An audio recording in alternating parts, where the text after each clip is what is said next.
Feedbackwhiz, we're a service, software as a service for Amazon sellers. So when you sell on Amazon, the main things that you need really is to get product reviews. And right now, it's hard to get product reviews unless you try to get them from your existing buyers. So one of our main tools is email automation, and we have a very sophisticated email automation tool where we can help you get higher conversions through asking your existing buyers for product reviews. But not just for product reviews, you could do it for seller feedback or preventing negative reviews, or sending out emails for brand awareness, or attaching PDF files for your product information, things like that. We also offer services for managing product reviews. So anytime product reviews come in, we notify you, or things like hijacker alerts or item title changes, buy box changes. So we offer all these different tools to help Amazon sellers, manage, automate, and save time and money. Nice. So it's set up basically like an automated email, correct? Yeah, it's very easy to set up. We pull your data from the Amazon API. So the data comes in, we can see when someone purchases your product, we have the data on that. And then you can set up these very engaging email templates to, automate, to send out after certain events happen. So for example, let's say you wanted to send out a message when your product gets shipped. So now we have that data, and you can set up a specific template. Messaging could be, thanks for purchasing your product. Here's a contact us link, and here's a free ebook on how to use this product, right? So these are things that you can automate and send out automatically whenever, someone buys your product. And then let's say, a few days or a few weeks after the product's been delivered, then you can send out an email to request for a product review or feedback. So you can also say, if there's any problems with the product, please contact us, and give them an opportunity to reach out to you to try to prevent getting some of the negative reviews or feedback. That way you can work directly. So yeah, that's our email tool, which is very standard. Most sellers on Amazon will use something like this. What makes us stand out, makes our tool a little different, is it's really easy to make really nice professional templates. So for example, if you wanted to, put in your brand logo, or put in, custom buttons that look like you can click on it versus, regular text links, or putting in, animated GIFs that have, a funny message or something more personalized or engaging, it's really easy to do in our system. It's literally just copy and paste, and, it'll spit it right out to exactly what you want it to be. So. Oh no, I lost your sound again. I can't hear your. You can hear me, but I can't hear you though. Can you hear me? You can hear me, right? Can you hear Andrew? Can you hear me now? Okay. Now I can hear you. Yeah. I'm just gonna take you off headphones. It's gonna be a bit of an echo, but we'll have to deal with it. So how long have you guys been around? Sorry. Can you speak up a little bit? I can barely hear you for some reason. Yeah. How long have you guys been around?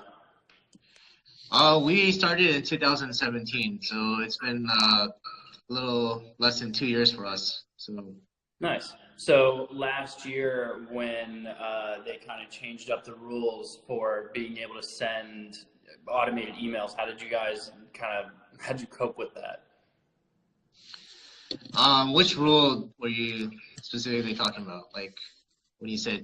Well, I think it was last year. I want to say it was over the summer when they kind of changed the rules on, when someone unsubscribes, they officially unsubscribe from everywhere else. So there was a big drop off in the availability of emails that you could actually send.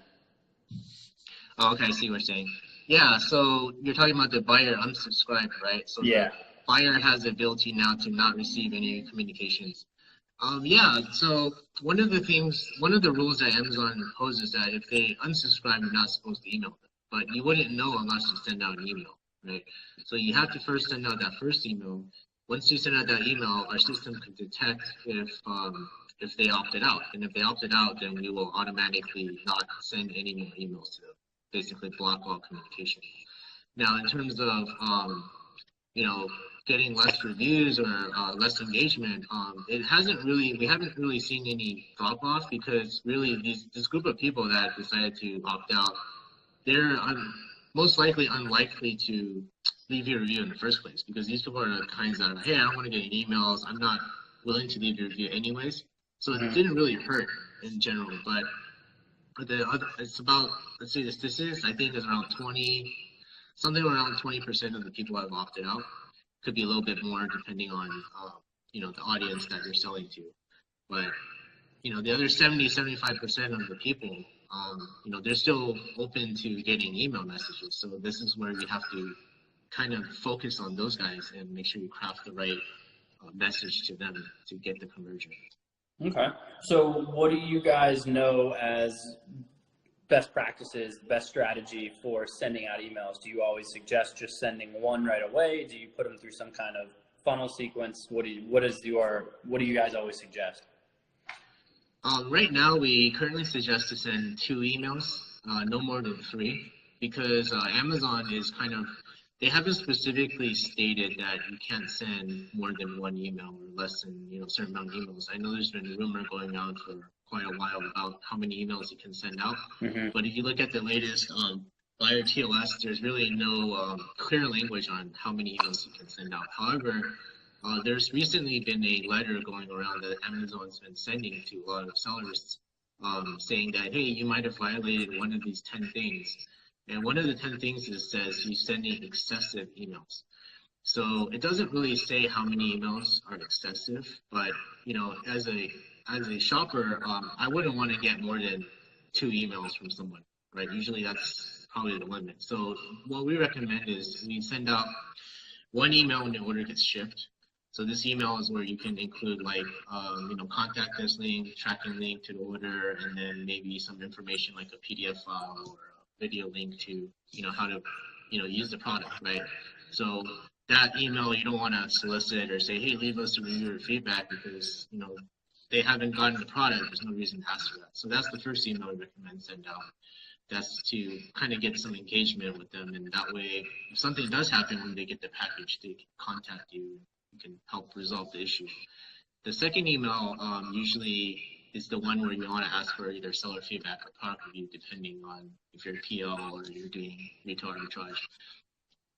This one, it depends on when you want to send out. You can send it out with Feedbackwhiz. You can choose a specific day or time when you want to send it out. So you can send it out, like, you know, 5 days after the order's been delivered, or 2 days after, 15 days.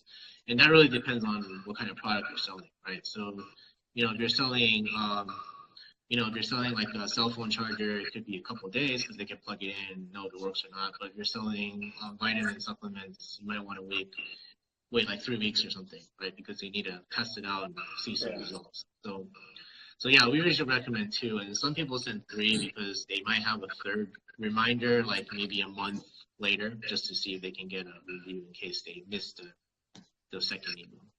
Okay. So I have an interesting kind of black hat question for you. So everything we do here, even if it's in a gray area, we don't do it. But I did hear of one the other day that was pretty interesting.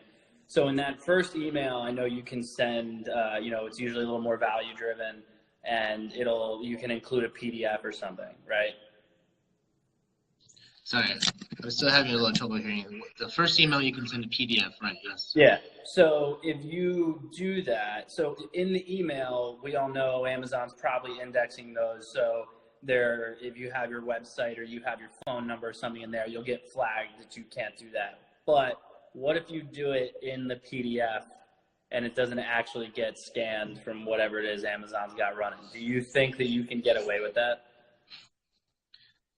You probably can, because I don't think their algorithm right now has the ability to detect the attachments. But, you know, if someone does report you and complain, you know, it's very easy for them to look into your account and look at your sequence and say, hey, here's the PDF attachment with all your information, and they'll suspend you, right? So, I mean, this Amazon world is really like how much risk you're willing to take, right? Some sellers are willing to do a lot of black hat stuff and they get away with it and it might help them. But if you're like a big company and you're making a lot of money already, then you wouldn't want to take the risk of doing any of these kind of things, right? So what you mentioned there is still against terms of service. So if they did do it, they might not get caught immediately, but there is a record of that somewhere stored in their servers. So if they ever want to bring it up, they would be able to find that. So I wouldn't recommend doing it. A lot of sellers, what they do is they will put like their brand logo and even their website information on there. And even with the whole discussion of not just email automation, but with product inserts, right? A lot of the big supplement companies, if you look, they do have a lot of stuff that's very questionable inside. Like if you look at, they will have like like a buy one get one free coupon, or fill out our product warranty survey. It takes them back to their website. And a lot of sellers wonder, like, how did they get away with that? Well, the main difference that Amazon actually allows that is because they have different channels of distribution, not just Amazon, but they do eBay, they do their website, they do everything, right? So as long as they're doing consistently through all the channels, and not just specifically Amazon, Amazon will usually, as I'm talking today, will let that go, because they will actually test buy and buy your product from, let's say, your website, and they want to see if the product insert is the same product insert using Amazon, right? If it's exactly the same, and you're manufacturing and say, this is how I have my current label flow, right, and I'm using it the same for Amazon, then they won't, flag you for that. But if you're specifically trying to circumvent some of the rules just for Amazon, and they catch you for that, then that's where you'll get into trouble. So. Oh yeah, it's definitely not. It's not something I would suggest ever. It's just I heard it the other day. I was like, I think you could get away with that, but I don't think I would do it. So how does the whole structure work? So in terms of like how you guys choose to do outpricing and everything, do you do it based on order volume, or do you do it just based on a monthly fee? What is your preference? Right now, we offer unlimited emails, so it doesn't matter if you're sending out 1 million emails or you're sending out 1,000 emails or one email. The pricing isn't based on the emails you send. It's based on the products you monitor. So, half of our service is monitoring your listing, monitoring your product reviews. So, let's say, so the structure is really based on how many you want to monitor. So that if you're selling like less than 100 products, then you could be on our basic plan, which is $30 a month, which is really affordable for any intermediate or beginning sellers. But if you're like a large corporation where you might have 1,000 or 20, 30,000 ASINs in your inventory, then the cost will go up based on the number of ASINs you want to monitor. Yeah. So the pricing structure is right now, as of today, is really just based on the number of ASINs to monitor. Perfect. Look, I really appreciate it. Obviously, I'm sure I love keeping these short and sweet. Otherwise, we just lose people. But really appreciate you chatting with me. Obviously, anyone who watches this at any point, no matter where you're watching it, because we'll have it on YouTube and our blog, and it'll stay here on Instagram. Feel free to comment. Let us know if you have any questions. I'll happily send them over to Feedbackwhiz if he doesn't see them. But Henson, if you don't mind, would you just kind of give everyone your closing remarks, let everybody know where they can find you? Yeah, thanks for having me on today. I really appreciate that. Yeah, you could, our website is worldwideweb.feedbackwhiz.com. You can sign up there. We have a 30-day trial, so you can test out all the functionalities. And yeah, our goal here is to help Amazon sellers. So if you have any questions, you could reach out to us, and we'll help you, see what we can do for you. So really appreciate having me on today. Thank you. Thanks, Henson. Appreciate it. Have a good night. All right. Take care. Bye. Bye.